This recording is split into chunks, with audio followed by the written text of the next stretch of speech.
Ground report. मैं हूं आपके साथ साक्षी गुप्ता। विकास की चमक दमक के बीच अगर किसी स्कूल में बच्चों को किताबों की जगह राख और धूल से जूझना पड़े तो यह सिर्फ लापरवाही नहीं बल्कि सिस्टम पर एक बड़ा सवाल है। रायगढ़ से आई तस्वीरें बेहद ही परेशान करने वाली हैं, जहां औद्योगिक प्रदूषण ने शिक्षा के मंदिर को ही अपने कब्जे में ले लिया है। सरकारी स्कूल में पढ़ने वाले मासूम बच्चे ऐसी हवा में पढ़ाई करने के लिए मजबूर हैं जो उनके भविष्य के लिए जहर बनती जा रही है। सवाल यह है कि क्या विकास की कीमत बच्चों की सांसों से चुकाई जाएगी? देखिए हमारी ये खास रिपोर्ट।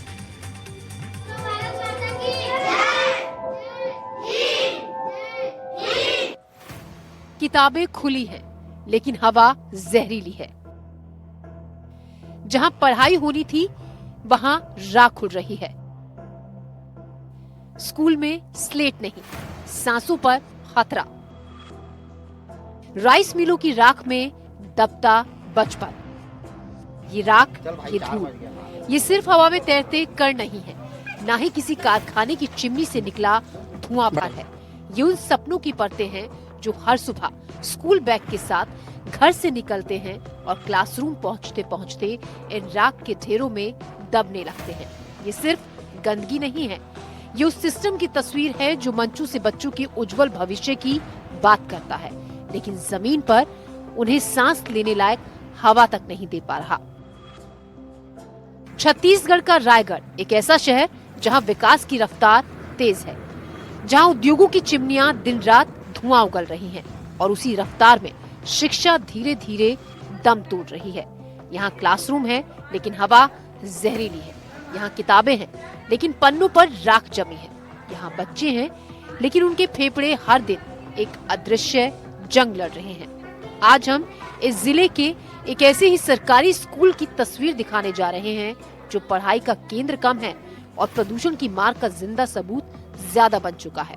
ये कहानी है उन मासूम चेहरों की जो सवाल नहीं कर सकते, लेकिन जिनकी खामोश हंसी पूरे सिस्टम पर एक बड़ा सवाल करती है। जिला मुख्यालय से कुछ ही किलोमीटर दूर वार्ड क्रमांक 41 की सहदेव पाली प्राथमिक शाला एक ऐसा स्कूल जहां बच्चे आते तो पढ़ने हैं, लेकिन उन्हें इस पढ़ाई की भारी कीमत चुकानी पड़ती है। वजह, स्कूल के चारों तरफ चल रही हैं कई राइस मिलें। इन मिलों से निकलने वाली महीन राख हवा के साथ उड़ती हुई सीधे बच्चों की क्लास में पहुंच जाती है। फर्श हो, बेंच हो, किताबें हो या बच्चों के फेफड़े, हर जगह बस राख, बस धूल। इस स्कूल में बाहर खेलना मना है, दौड़ना मना है और सांस लेना खतरे से खाली नहीं है। वहाँ प्राथमिक शाला संचालित हो रहा है और आप देख सकते हैं किस तरह की स्थिति है। ये आम का पेड़ है और आम के पेड़ में जो पत्ते हैं आप उनको देखेंगे कि किस तरह से एक मोटी परत इसमें बनी हुई है। ये परत सहदेव पाली में स्थित सावित्री राइस मिल से निकलने वाली ये प्रदूषण है जो यहाँ तक उड़ के आई है और लगा इसके स्कूल के जस्ट पीछे ही राइस मिल संचालित हो रहा है। इसके लिए स्थानीय लोगों ने कई बार शिकायत की है और शिकायत के बाद भी प्रशासन या फिर विभाग इस पर अनदेखी करते नजर आ रही है। इसलिए यहाँ के लोग जो है वो आक्रोशित हैं और चाहते हैं कि किसी तरह से विभाग इस पर कार्रवाई करे या फिर इस पर जांच टीम गठित करके वास्तविकता को जांचे और जो पॉल्यूशन यहाँ बढ़ रही है उसको लेकर काम करे। भैया, हम आपसे जानना चाहेंगे जी कितने दिनों से ऐसी स्थिति है? ये करीब 25-30 साल हो गया जी। सबसे है। कौन से उद्योग के प्लांट का जो सावित्री राइस मिल का जो राख है, राख उड़ के स्कूल में गिर रहा है सीधा जी। इसके बारे में कई बार कम से कम 20-25 बार आवेदन दे चुके। कलेक्टर भी इसमें एक्शन लिए थे, फिर भी कार्रवाई नहीं हुआ। जांच होता है और जांच होकर प्रतिवेदन बनता है, उसके बाद जैसे की तैसे, कभी हल हुआ ही नहीं। ऐसा लगता है कि पोल्यूशन विभाग जो है यहाँ रायगढ़ में ही नहीं। इस धूल और राख का असर पेड़ पौधों के साथ अब बच्चों की सेहत पर भी दिखने लगा है। कई बच्चों को आंखों में जलन, किसी को स्किन प्रॉब्लम तो किसी को सांस से जुड़ी गंभीर शिकायतें होने लगी हैं। शिक्षकों का कहना है कि स्कूल के आसपास कई राइस मिल्स हैं। ऐसे में राख और डस्ट कहां से आता है ये पता नहीं, लेकिन हालात इतने खराब हैं कि उन्हें बच्चों का बाहर खेलने से लेकर दौड़ने तक सब कुछ बंद करना पड़ा ताकि बच्चे सुरक्षित रह सके। स्थिति कितनी भयावह है इसका अंदाजा इसी से लगाइए कि बच्चों का मिड डे मील भी इससे अछूता नहीं है। दरवाजे और खिड़कियां बंद करके पर्दों की आड़ में खाना पड़ता है ताकि उड़ती राख थाली तक ना पहुंचे।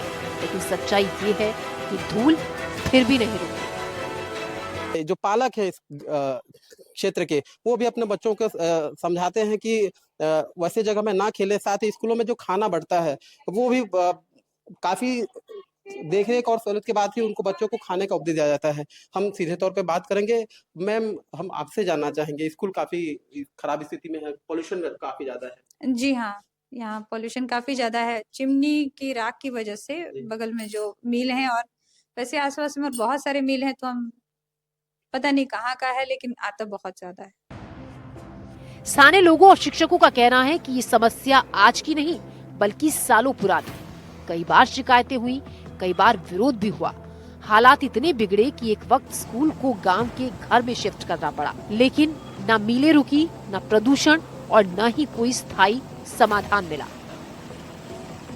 कितने दिनों से ऐसी स्थिति है? ये करीब 25-30 साल हो गया जी। जब से है। कौन से उद्योग के प्लांट का जो हुआ है ये यहाँ? सावित्री राइस मिल का जो राख है, जी। राख उनके स्कूल में गिर रहा है सीधा। जी। इसके बारे में कई बार, कम से कम 20-25 बार आवेदन दे चुके। कलेक्टर भी इसमें एक्शन लिए थे, फिर भी कार्रवाई नहीं हुआ। जांच होता है जी। और जांच होकर प्रतिवेदन बनता है, उसके बाद जैसे की तैसे, कभी हल हुआ ही नहीं है। जी। ऐसा लगता है कि पोल्यूशन विभाग जो है यहाँ रायगढ़ में है ही नहीं। शिक्षकों के द्वारा क्या कुछ शिकायत या फिर जानकारी दिया गया है विभाग को? जब भी मतलब इसके बारे में हमने कोशिश हमेशा से की है। करीब 5 साल पहले हमने करीब 1 महीने के लिए यहाँ पे पालकों ने आके स्कूल बंद भी कराया था। हम गाँव के अंदर ही एक पालक है, उनके घर पे हम पढ़ा रहे थे, तो थोड़ी बहुत कार्रवाई हुई थी। कुछ दिन राख वगैरह बंद भी था, लेकिन फिर जस का तस वापस हो जाता है। अब सवाल सिर्फ प्रदूषण का नहीं है, सवाल बच्चों के भविष्य का है। क्या विकास की कीमत मासूमों की सांसों से चुकाई जाएगी? क्या शिक्षा का मंदिर उद्योगों की चिमनियों के साए में यूं ही दम तोड़ता रहेगा? मामले में हमने एडीएम से बात की और उन्होंने मामले में जांच और कार्रवाई का भरोसा दिया। हमें सूचना प्राप्त हुई है कि स्कूल है, स्कूल के बाजू में जो राइस मिल है वहाँ से फ्लाई ऐश निकल रहा है और स्कूल के छात्रों को और वहाँ के प्रबंधन को प्रॉब्लम हो रही है। तो अभी जो सूचना हमको प्राप्त हुई है, इसका एसडीएम के माध्यम से विस्तृत रूप से जांच कराएंगे और जहाँ भी गड़बड़ी पाई जाती है तो दोषी लोग के विरुद्ध कार्रवाई की जाएगी। जांच का भरोसा दिया गया है, लेकिन सवाल अब भी यही कि क्या ये भरोसा इन बच्चों को साफ हवा दिला पाएगा? की स्थिति जो है काफी खराब है और कई समय बीत गया, कई शिकायतें दिया जा चुका है, लेकिन इसके बाद भी न तो शिक्षा विभाग इस पर कोई ठोस पहल करती है या फिर पर्यावरण विभाग इस पर करती है। इसी का नतीजा यहाँ के स्थानीय लोग और यहाँ के बच्चे भुगत रहे हैं, क्योंकि जो एक्टिविटी अन्य स्कूलों में किया जाता है उन एक्टिविटियों को भी यहाँ रोका गया है, सिवाय बच्चों के पढ़ाई के। अब देखना होगा इसमें जिला प्रशासन या फिर शिक्षा विभाग इन बच्चों के बेहतर भविष्य के लिए या फिर पर्यावरण प्रदूषण को रोकने के लिए क्या कुछ करती है। एनडीटीवी रायगढ़ से दुर्गा प्रसाद मिर्धा। सरकार भले ही धान खरीदी केंद्रों पर बेहतर व्यवस्था और समय पर भुगतान के बड़े बड़े दावे कर रही है, लेकिन डिंडोरी जिले की जमीनी हकीकत इन दावों की सच्चाई खुद बयां कर रही है। यहां अफसरों की लापरवाही के चलते ना तो समय पर धान का उठाव हो पा रहा है और ना ही किसानों को उनकी मेहनत की कीमत मिल पा रही है। एनडीटीवी ने जब मानकपुर और पिपरिया धान खरीदी केंद्रों पर रियलिटी चेक किया तो प्रशासनिक दावों की पोल खुलकर सामने आ गई। देखिए आप खास रिपोर्ट।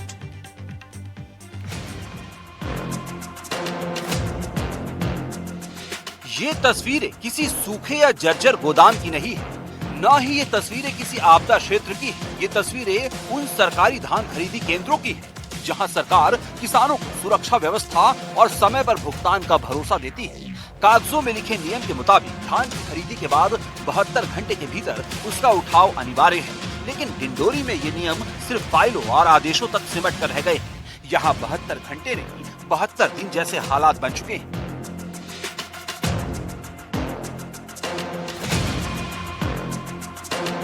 खरीदी केंद्र पर हजारों नहीं दसियों हजार क्विंटल धान खुले आसमान के नीचे, बिना छत, बिना तिरपाल, बिना किसी सुरक्षा के, ऊपर से धूप, बीच बीच में नमी और कभी भी आ सकती बारिश हर गुजरते दिन के साथ। खरीदी केंद्रों पर हजारों नहीं दसियों हजार क्विंटल धान खुले में पड़े हैं, बिना छत, बिना तिरपाल, बिना किसी सुरक्षा के। खुले आसमान के नीचे ये धान पड़े हुए हैं, जिसकी वजह से धान में नमी आ रही है। बारिश और हर गुजरते दिन के साथ धान खराब होने का खतरा भी बढ़ता जा रहा है और उसी के साथ डूबता जा रहा है किसानों का भरोसा। ये उन किसानों की मेहनत है जिन्होंने कर्ज लेकर फसल बोई और अब भुगतान के इंतजार में सरकारी केंद्रों के चक्कर काट रहे हैं। तस्वीरें मानिकपुर धान खरीदी केंद्र की है, जहां अब तक करीब 60,000 क्विंटल धान की खरीदी हो चुकी है। लेकिन हैरानी की बात यह है कि अब तक सिर्फ 20,000 क्विंटल धान का ही परिवहन हो सका है। बाकी धान 1 महीने से इसी केंद्र में पड़ा हुआ है। डिंडौरी जिले में नागरिक आपूर्ति निगम विभाग के अधिकारियों की लापरवाही के चलते धान खरीदी केंद्र में हजारों क्विंटल धान खुले आसमान के नीचे रखा हुआ है। इस वक्त हम मौजूद हैं समनापुर इलाके के मानिकपुर धान खरीदी केंद्र में और आप मेरे पीछे तस्वीरों में देख सकते हैं कि यहाँ खुले आसमान